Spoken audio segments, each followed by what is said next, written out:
Arabian লোকদের খুবই প্রিয় খাবার। এই যে এটা হলো লাহাম, যাকে ইংলিশে বলা হয় বিফ।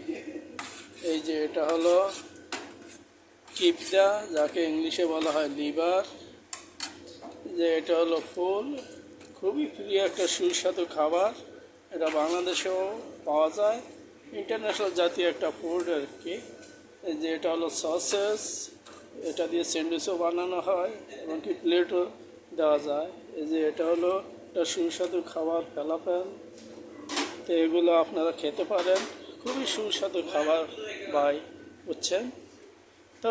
হয়তো আপনারা ভাবতেছেন এটা পাবেন কোথায়। এটা কিন্তু আপনাদের হাতের নাগালেই রয়েছে ভাই। এটা আপনারা পেয়ে যাবেন। ওই তো এক ভাই বলছে হারুন ভাই, মোহাম্মদ হারুন ভাই পেজে আসুন, তাহলেই পেয়ে যাবেন।